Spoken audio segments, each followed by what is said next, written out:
Registration की जो है वो सहूलत स्पेशली फराहम कर रहे हैं, और उनको जो आपकी फंडिंग की ज़रूरत होती है आपकी ज़कात के हवाले से, फित्रे के हवाले से, सदक़े के हवाले से, तो हमारी कोशिश ये रही कि इस पूरे हफ्ते हम ऐसी ऑर्गेनाइजेशंस को मदऊ करें और उनके काम को आपके सामने पेश करें ताकि आपकी ज़कात, आपके सदक़ात, आपके अतियात का एक सही मसरफ जो है वो आपके सामने मौजूद हो। इसी सिलसिले में आज हमने ज़हमत दी है, आसिफ इकबाल भट्ट साहब इस वक्त हमारे साथ मौजूद हैं स्टूडियो में। आप जॉइंट सेक्रेटरी हैं हेल्पिंग हैंड्स ट्रस्ट के। हेल्पिंग हैंड ट्रस्ट क्या है, क्या इनकी प्रायोरिटीज़ हैं, क्या ये काम कर रहा है, क्या इनका विजन है, इस बारे में आज मैं जानना चाहूँगा। आसिफ इकबाल भट्ट साहब बहुत बहुत शुक्रिया प्रोग्राम में तशरीफ आवरी का। पहले से ज़रा ब्रीफ अपना इंट्रो दीजिएगा अपने इदारे का। हेल्पिंग हैंड ट्रस्ट बेसिकली काम कर रहा है अनएम्प्लॉयमेंट पे। अनएम्प्लॉयमेंट जी सर। कब से ऑर्गेनाइजेशन ये बनी? ये ऑर्गेनाइजेशन स्टार्ट हमने जो बनाई थी ये 2004 में रजिस्टर्ड करवाया था इसको अनवर अली फरीदी साहब ने, जो सुप्रीम कोर्ट और हाई कोर्ट और सिटी कोर्ट के वकील भी हैं। पहले हम लोग काम कर रहे थे लीगल पॉइंट ऑफ व्यू से, जितने भी कैदी जो बेचारे बंद हो जाते थे और जिनके छुड़ाने के लिए उनके फैमिली के पास इतना पैसा नहीं होता था कि वकील हायर कर सकें, कानूनी इमदाद उनको फ्री लीगल हेल्प दे रहे होते थे उनको। अच्छा, 2004 से ये काम किया और 2004 में जब अनवर अली फरीद साहब ने ये काम किया, चेयरमैन साहब ने, तो उनको फील ये हुआ कि यार मेरे ख्याल से ये इनफ नहीं है, इसकी जड़ क्या है, जड़ देखी जाए, क्योंकि लोगों को छुड़वा देना खाली मसले का हल नहीं है, असल मसला हो क्या रहा है। तो उन्होंने जब रिसर्च किया तो उन्होंने रिसर्च करके बाद ये फाइनलाइज किया कि असल इशू है पेट। जब पेट खाली होगा तो लोग क्राइम्स में भी इन्वॉल्व होंगे, सारे काम होते ही पेट की खाली होने की वजह से। आजकल भी देख लेना जो स्नैचिंग की और गाड़ियां स्नैच हो रही हैं, मोबाइल स्नैच हो रही हैं, डकैतियां हो रही हैं, लूटमार हो रही है, भत्ता हो रहा है, ये सब क्या बेरोजगारी की बेरोजगारी की सूरत। उन्होंने कहा कि कोई भी आदमी इसकी तरफ ध्यान नहीं दे रहा, तो उन्होंने स्टार्ट लिया, हम 2010 में दोबारा से इसको रिलॉन्च किया।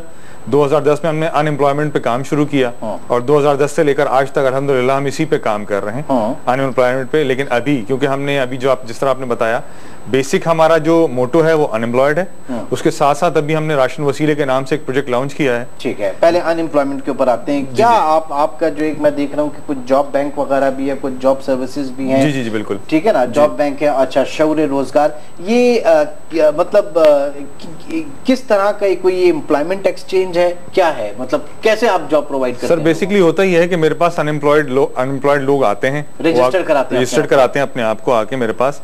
उसके बाद उनकी डॉक्यूमेंट्स के हिसाब से जो उनकी क्वालिफिकेशन होती है मैं स्क्रूटनी करके उसके बाद जहां मेरे पास जॉब स्पेसेस होते हैं वहां मैं उनको फॉरवर्ड कर देता हूं। असल में ये काम तो इस वक्त जॉब हंटर भी कर रहे हैं, लेकिन जॉब हंटिंग में होता क्या, वो बेसिकली करते हैं सर ये है कि वो आपसे लेते हैं चार्जेस फॉर्म भरने के 500 रुपीज, जॉब लगने के बाद आधी सैलरी ली जाती है। जबकि मेरे यहाँ ऐसा कोई सिस्टम नहीं है, नॉट अ सिंगल पेनी मैं कुछ भी चार्ज नहीं करता।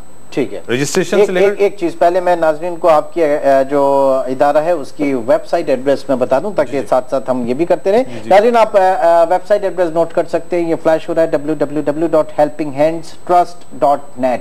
इस वेबसाइट को देखिए, यहाँ पे अपने सीवीज अगर आप भेजना चाहें, स्पेशली जो बेरोजगारों की बात की जा रही है, बेरोजगारी की बात की जा रही है, वहाँ पे कम से कम अपना सीवी तो जरूर रजिस्टर कराइए। जी प्लीज। तो होता ही था कि जो हंटर्स होते थे वो उनको ले लेते थे, और होता क्या था कि जो बेचारा बेरोजगार आदमी होता था या जो फीमेल होती थी वो ऑलरेडी इतनी डिस्टर्ब होती थी कि जब वो फॉर्म फिल करने आती थी तो वो हमसे अक्सर लोग क्वेश्चन करते थे कि सर ये मैं फॉर्म फिल कर रहा हूँ उसके कोई चार्जेस तो नहीं है? हम कहते थे नहीं कोई चार्जेस तो नहीं है।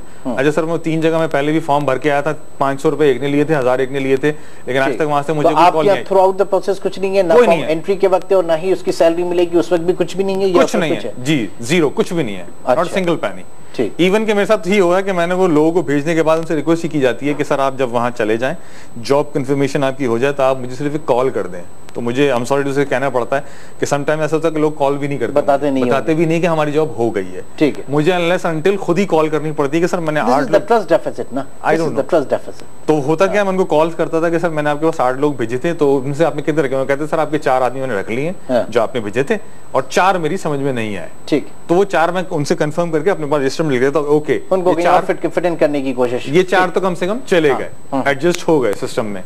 तो इस तरह से मैं काम कर रहा था। तो सिचुएशन ये थी कि मैं अल्हम्दुलिल्लाह वो काम कर रहा था। अभी जो सिचुएशन चल रही है करंटली, असल में लोगों में जो आज हम बात कर रहे हैं, जो हमारा बेसिक काम है, जो करना चाह रहे हैं, लोगों में मतलब बेयकीनी की कैफियत इस वक्त नौजवान में बहुत ज्यादा हो गई है। एक वो जो एक ट्रस्ट डेफिसिट, सब किसी ने कारोबार बना लिया ना इन तमाम चीजों को। सर बात वही है, लेकिन कुछ ये है कि कुछ इतना ज्यादा मतलब लोग परेशान हो चुके हैं और इतना ज्यादा मायूस हो चुके हैं कि हम जब बात करते हैं तो लोग कहते हैं नहीं, लगता है जैसे कल पाकिस्तान खत्म होने वाला है, कुछ नहीं बचा।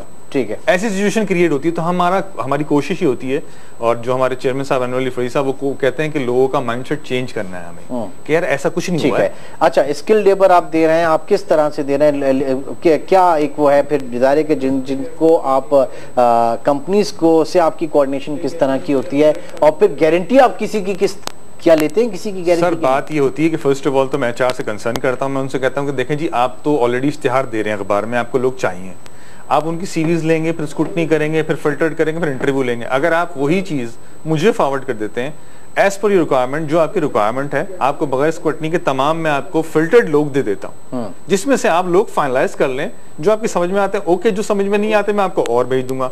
लेकिन इतना बड़ा जो गैप, एक तो आपको इश्तिहार लगाना पड़ेगा, वहां आपको कॉर्पोरेट क्लाइंट्स हैं आपके उस कॉर्पोरेट्स तो अभी मेरे पास इतने नहीं है, लेकिन यह है कि अल्हम्दुलिल्लाह मेरे पास वारिद से लोग आए थे, वारिद में लोग भेजे, केएफसी में भेजे मैंने लोग, और प्राइवेट सेक्टर में लोग भेजे, बहुत सारी जगहों पे लोग भेजे। आपकी ऑर्गेनाइजेशन में कितने लोग काम कर रहे हैं अभी? मेरी ऑर्गेनाइजेशन में सर अभी लास्ट टाइम तकरीबन 25 लोग काम कर रहे थे, लेकिन राइट नाउ मेरे पास इस वक्त 8 से 10 लोग काम कर रहे हैं। 8 से 10 लोग काम कर रहे हैं, इदारे के इनिशियल स्टेज के ऊपर है आपका। अच्छा, फिर साथ साथ आपने ये जो राशन वसीला भी शुरू किया है, राशन वसीला, इसकी थोड़ी सी जरा तफसील बताइए। सर राशन वसीला हमने इससे स्टार्ट किया है कि हमारा ये प्लान था कि रमजान से हम इसको स्टार्ट करेंगे, क्योंकि इस वक्त जो मार्केट की सिचुएशन कह लें या आप जो हालात कह लें लोगों के खाने के लाले पड़े हुए हैं, तो हमने ये प्लान किया था कि हम रमजान से राशन वसीला अपना प्रोजेक्ट स्टार्ट करेंगे। ठीक है, एक छोटे से ब्रेक की कॉल है, फिर मैं कंटिन्यू करना चाहूंगा। यहीं से नाज़रीन, हेल्पिंग हैंड्स ट्रस्ट के इस वक्त आसिफ इकबाल भट्ट साहब जॉइंट सेक्रेटरी हमारे साथ प्रोग्राम में मौजूद है। एक मुख्तसर से ब्रेक की कॉल है, ब्रेक के बाद प्रोग्राम को यहीं से कंटिन्यू करते हैं।